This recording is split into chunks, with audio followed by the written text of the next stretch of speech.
and welcome to Doing Disasters Differently, the podcast with Renae Hanvin, which is all about inspiring you to start thinking and doing disasters a little bit differently too.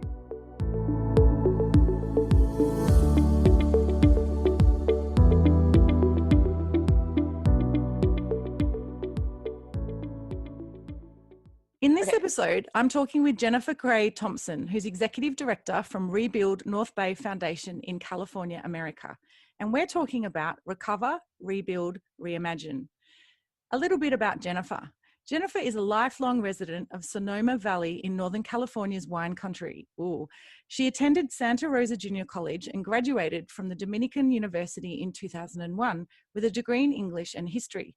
After teaching high school for 10 years, Jennifer went on to earn a master's degree in public administration from the University of Southern California's Prince School of Public Policy.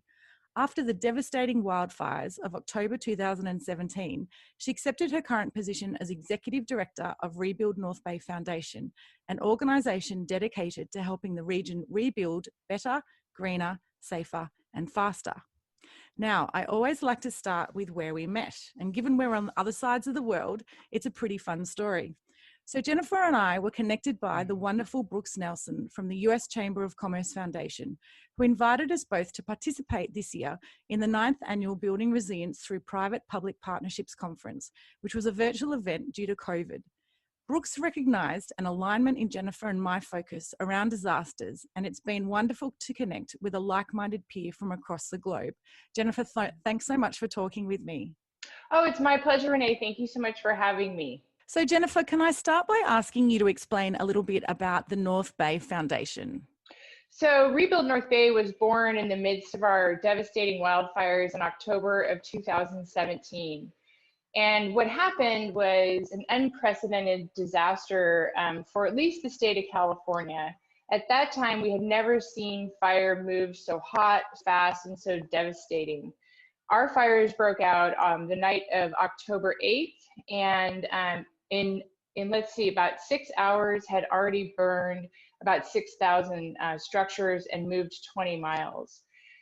We had a series of fires break out that night, about 11 of them across 4 counties. Rebuild North Bay actually represents Napa, Sonoma, Lake, and Mendocino counties because that's where all the fires broke out for a variety of reasons. It was the season, but also we have an aging infrastructure for our power. So the utility lines actually set off quite a few of those fires. What happened with Rebuild was that we had an effort where everybody sort of brought their talents to the table. And in my case, I was working out in Sonoma Valley, which was surrounded by a ring of fire. And we had very little support from our local county government, just by virtue of the fact that so many of them had lost their homes, and responding to this unprecedented disaster was certainly a challenge for them and a learning curve for all of us. I coordinated a lot of the efforts out here in the Valley with a small team of people. I did work for the County of Sonoma at the time, so it was also part of my job description. I mean, as much as it ever can be. So what happened was that there was a man named Darius Anderson, who is very well connected, lobbyist and developer, and he looked around and he knew that the scope of this devastation was so great that it would take more than the public sector to actually get us through that time. And so he said the talent that he had was that he had so many relationships with people in positions that could be helpful, especially in the private sector, to help us rebuild. So he gathered together this amazing group of people.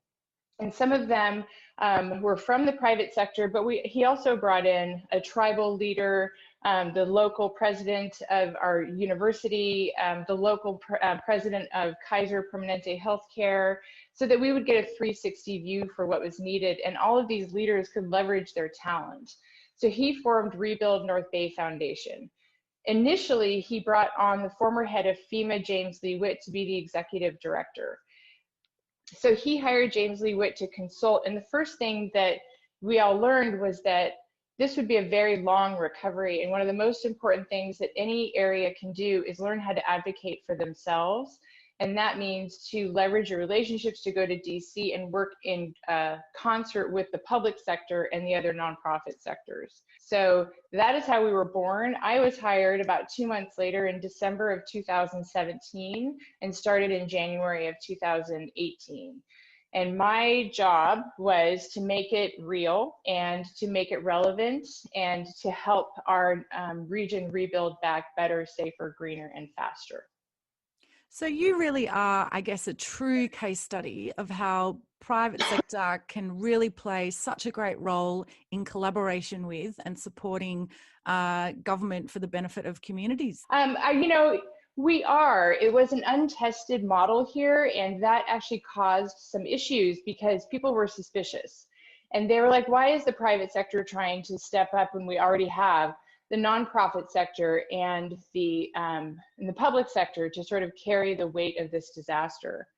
So I wish I would have known you then, because I would have absolutely called and asked for advice just about this sort of model, because it's highly unusual and it's very effective, but it's a little bit different. So the interesting thing about the private sector is when you have a disaster, they're most often asked just to sort of write a check and sit back. But the scope of our disaster was so great that it required all of the sectors to come to the table. And so it's been an interesting learning curve for me, for sure, to navigate the different agendas and also to assure the public sector that we're actually here to support them. We do not lobby or benefit in any way personally for ourselves. One of the things that we do, about 5% of what we do, is we go to DC and we go with our public sector representatives and we bring some private sector people, large and small businesses, who say, we actually really support what the public sector is trying to do here to rebuild and reimagine the North Bay. And because we're regional and because we're multi-sectored, we actually get a much better reception than piecemealing it out on their own. Yeah, we have exactly the same conversations here in Australia. And I think to me, it comes down to understanding and building trust in the sense of the roles that everyone can play. In Australia, we have a philosophy called shared responsibility, in that it's everyone's responsibility to build resilience and in the response and recovery. But to do that, you need to understand what you can do and what others can do, and then have trust and faith and work out how to work together for the benefit of outcomes in communities. And I think it sounds like what you're doing over in California is a fantastic example of how that's really making a difference. I'm extremely proud of the work that we've done over the past nearly 3 years. And I'm proud to say that there's a clone of us in Paradise called Rebuild Paradise Foundation. And we've also helped some other areas by paying it forward, just calling and saying, here's our experience, here's what works, what do you need, how can we help? And then we stay in contact with them as long as those people would like. And Paradise has been probably the most emotionally gratifying professional experience I've ever had, because we went up there when the fires were still burning. And I met this amazing person named Charles Brooks, and he was a reusable grocery bag salesman, and he and his wife and their 2 young sons had lost everything. And he said that he wanted to be a part of their recovery. So I introduced him to our model, and he took our model and then he adapted it for exactly what Paradise needs. And so he works in support of his public sector, in support of the private sector. He's a registered nonprofit like we are, but he has done some amazing and innovative work. So we believe that just the structure of Rebuild or a corporate 2 community is scalable, adaptable for every type of disaster, and adaptable for every type of area as well. Yeah, I have to agree. And I think given the increase in, more frequent, more destructive and now compound disasters, obviously what we're all facing in the world of COVID, I think there's never been a more poignant time or important time that we need to start working out how to work together and again, build those networks and build those trusted collaborations so that we can all put our part of the recovery and resilience building solution in as one. Now, your region is entering the 4th year of post-disaster recovery, and we've obviously had our major Black Summer bushfires earlier this year. So what have been the primary Yes. changes that you've seen from year to year?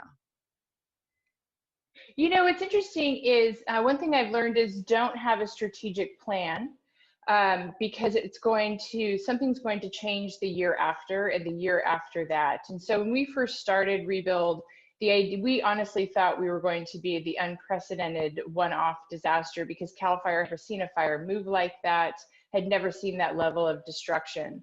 But about a month later, we had the Thomas fire in Southern California, and that ended up being larger, not more destructive, but the same type of fire behavior. And then we had 13 months later, Paradise happened, and it was the same type of phenomenon where it was an incredibly fast fire, hot fire, and destructive fire. So if you start off thinking, this is it, this is as bad as it gets, and we're going to build back from here, then it does direct some of your work plan. But when you soon come to realize that this is a new normal, then how is it that you both deal with your disaster in your own region while also learning from other places and paying it forward? We did not expect paying it forward to become a large part of what we did. And we also didn't expect there'd be the level of interest, which I'm sure has come up for you as well in other areas of the country for what we do. Every year has been different, and it's interesting. We had what I do is I develop a work plan and I hand that to the board and they give me feedback and direction. This year we were planning on having a major conference in May called Rebuild California.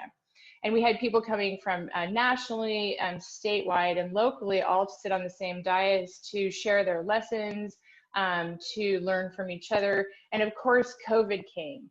So the one thing that I've learned working in disaster is that you have to deal with the situation that's in front of you. You have to meet the moment. And then you use the same skills over and over and over again, which is you look at the matrix of need and you look for the gaps. We specialize very much at Rebuild in filling gaps. And one thing I've noticed with COVID is that as soon as that came down, then a lot of people turned to us, a lot of nonprofit and some public organizations turned to us and said, do you think you could help us organize our response? Because you've actually stayed in this space of disaster for nearly 3 years. So I don't have a perfect answer for that other than you have to just keep meeting the moment and watching the matrix and asking people, what do you need and how can we help? That is at the very basis of absolutely every single thing that we do and drives all of our work here, is meeting the need and filling the gaps. And I think that's absolutely where it needs to start. I mean, it needs to be needs-led. And I think sometimes a lot of those wanting to contribute and participate in this space have a perceived needs. And to me, it's so important to work with, on the ground communities and talk about and provide solutions for actual needs, which is what you're obviously doing and doing so successfully. Now, like corporate to community, much of your role is working with communities. And again, we've mentioned about finding the gaps and filling them. So do you have one or two examples of specific programs or specific initiatives that you've done that to fulfill a specific need? Oh, I do. So a little bit quirky too, and it depends on the year. So in the first year, I probably was in this job maybe a month when I got a phone call from one donor who said, look, they happen to be one of the contractors at the federal government for debris removal. And they were like, we want to put some money back in the community. If I gave you $500,000, what would you do with it? And I immediately said, oh, I would rebuild the coffee park walls. So a lot of people, when they saw our fires, what they saw with the neighborhoods, just the destruction, they saw probably Coffee Park on the global news outlets. Well, they had this old, it was an 1980s development. They had this stucco wall around their development, and it had actually acted as a wick because there was a wood topper to it that just carried the fire all the way down. So what they found out was, and these are working class people, they found out that they were actually individually responsible for the removal, the destruction, the removal, and the replacement of each of those walls, and it would have cost them about $18,000 per homeowner. And they, of course, were not prepared to do that. Most people are vastly underinsured. Everybody should do two things right away: videotape your home and check your insurance. Mm-hmm. So what we did is I told this one funder I would rebuild the coffee park walls. I won't take an admin fee, because I had just learned that that was what the interesting gap problem was from the city of Santa Rosa. That we were very successful. That project ended up costing $450,000 in cash and $200,000 in in-kind donations. So that was one of those things where we weren't looking to become a wall builder at all or run a project like that, but we had to listen to the community and fill that gap. One of our goals was to actually mitigate the cost of rebuilding so that people would elect to stay. We were very afraid of a talent flight from the community because it was just too much. And some people have to leave, and that's fine, and we totally understand. But we were looking for ways to show them that we cared, that were long-term deliverables of hope and progress. In year 2 was so much about paying it forward into other communities and then launching a grants program. One of the things that happens in disaster is everybody rushes in the first, 15 minutes, and they take their they donate. In the case of Paradise, they often took a selfie of themselves donating stuff that wasn't asked for or needed, with all of the best of intentions, and created an inadvertent secondary disaster. So sort of helping that community was something that we hadn't counted on, but a really important part of our second year plan, along with our grants program. One of the major things that you have to do is put a grants program into place that is long-term, that's a minimum of 5 to 10 years. That goes back to rebuilders constantly and says, what do you need and how can we help? One of the things that our Rise Up Community Impact Grants program does is people can apply. They don't have to be a nonprofit. You can be a government. You can be 5 neighbors who got together and said, we would like to hire grazers, sheep or goats, clear out our land and make it more resilient. And we are up in the hills, and so we are not safe in the flatlands unless the wildlands are mitigated.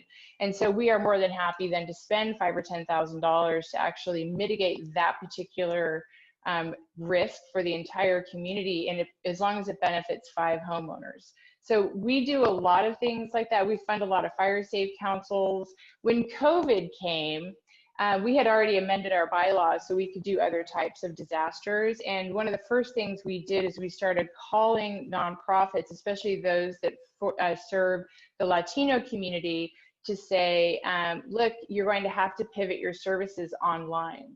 And so we'd like to give you a Zoom grant, a virtual grant, $2,500 for 10 licenses, plus we'll buy you webinars. So you can learn this platform, stay safe, but make sure that communication is also getting out there. So we spent about $30,000 or $35,000 on Zoom alone for multiple organizations and across 4 counties. And we just actually sent out another $10,000 to Mendocino so that they could distribute it to like 37 different organizations. And so that's just one more example of not expecting what's coming, but having the ability to pivot and actually meet the need in front of you. And very proud of that pivot as well. It's so important. And I think, and we've spoken about this before, is I guess I see our role and the role at corporate to community is about adapting and about supporting others to adapt as well. And I think there's some really great examples as to how you've done that in response to the fires, and then also the unexpected, because let's be honest, who thought 2020 would be a global pandemic as well. Your tagline, recover, rebuild, reimagine, which is really easy to understand, and it provides a really clear vision. How did you create that as your focus, and why does it resonate with those in your community? What's interesting is it's a strange thing, and I'm sure this came up in the creation of corporate to community as well, to sort of explain what you do to people besides long-term disaster recovery, absolutely outcomes based over inputs based. So it actually came to me when I was trying to explain in a sort of aspirational way of what we're trying to do here. We know our mission statement, we know our vision statement, but our tagline, how do we make this easy? And what we're trying to do is help people recover, because that's the first phase, and then rebuild.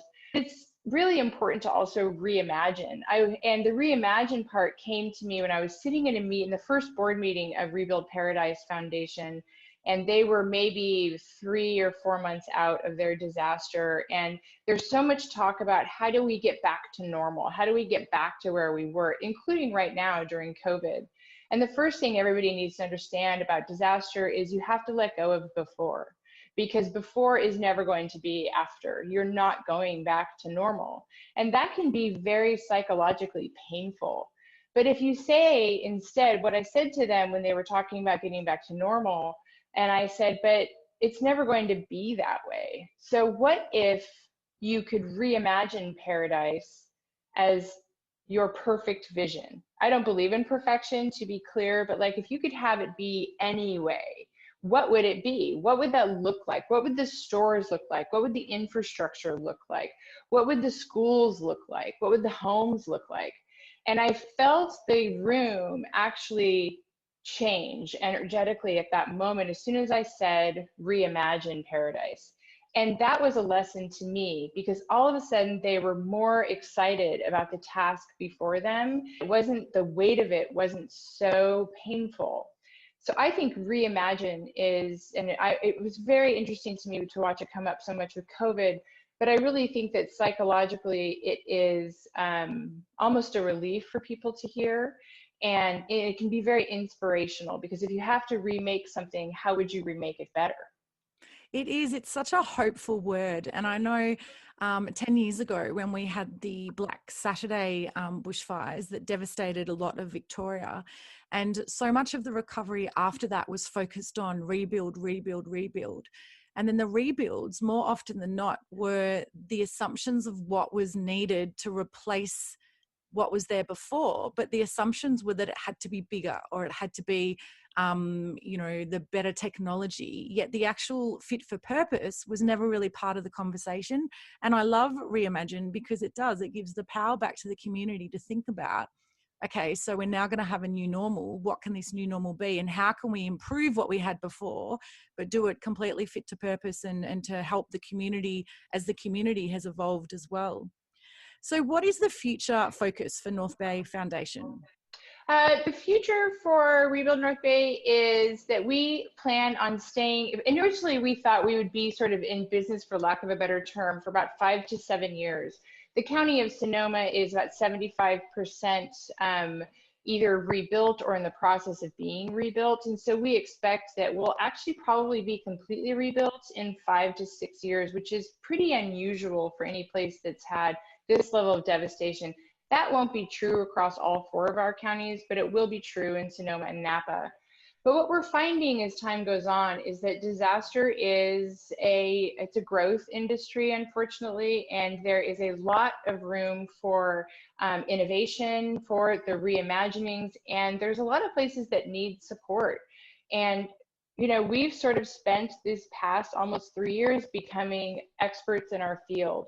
So what I would like to do is this year we're going to broadcast podcasts for the year. We're going to do our grants, and we're going to continue to connect with other communities that are undergoing disaster. Because the strange thing about COVID is it's the first time we've had a global disaster in our lifetimes, and in many lifetimes. It's the first time we all have this sort of shock in common. And so what we would like to do is spend at least the next 3 to 4 years being of service in that way, but also really focusing on the resiliency of our community. We just got a $1.5 million CAL FIRE grant, and all of that money will go out to private landowners so that they can mitigate the fuel load on their property. So we're going to look for more opportunities to build resiliency, both physically and emotionally, and to pay that forward. And I mean, I'm sitting here in Melbourne and we're in COVID lockdown curfew for 2.0. We've already had one lockdown a few months ago and we're now in the second one. So I think, the global pandemic has really shown, and you mentioned before that we're in a growth area, which is completely unfortunate, but I think it's almost going to become a fundamental new skill for private sector and public sector and individuals and not-for-profits, etc., to basically to understand resilience and to integrate it into business as usual. And I like to think too here, and we talk a lot about recovery and resilience to me kind of is the same, because when you're recovering, you need to recover to be resilient to the future era of disasters and the future disasters ahead, whether they're natural or unnatural. So I think it sounds like the adaptability, and again, you mentioned you don't have a complete strategy, but you have a worksheet and obviously a clear vision and mission. I think sounds like a really effective business model to support the communities and obviously the local area through a collaborative kind of approach. Now, my final question is always the same. So can I ask, what would be the 2 things that you'd like to be done differently in the disaster space? Oh, I would like the funding to rebuild communities here in our country to move faster. It's very difficult for communities to wait, 4 years, 5 years for some of that funding to come in. It's very difficult for communities to front a lot of that funding. So that's one space that I would really like to see done differently.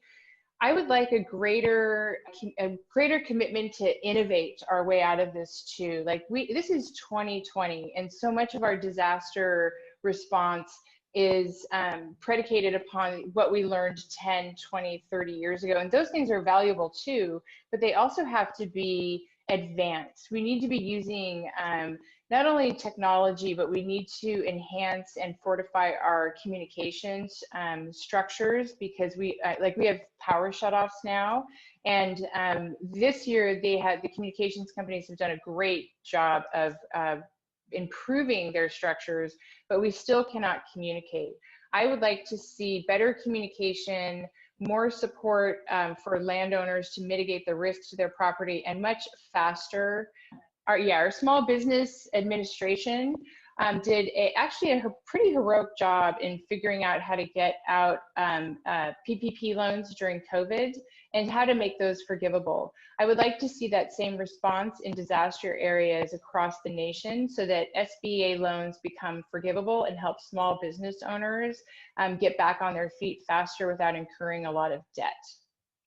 And small business owners, I've always called them the forgotten stakeholder, I'll be honest, because they tend to fall through the cracks. But they're such an important part of communities for the economic and social well-being of communities. So I love that you've mentioned that. Now, Jennifer, it's like talking to a kindred spirit on the other side of the world. Thank you so much for joining me. I've been talking to Jennifer Gray Thompson, who's the Executive Director from the Rebuild North Bay Foundation in California in America. And we've been talking recover, rebuild, and reimagine. Jennifer, thanks so much, and we'll talk to you again soon. Thank you, Renae.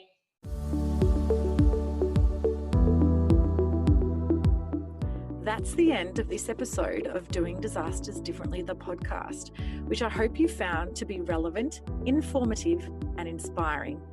If you're interested in participating in the conversation or to connect with me personally, please visit corporate2community.com. Until the next episode, stay safe, and remember, we all have a role to play in thinking differently and doing differently before, during, and after disasters.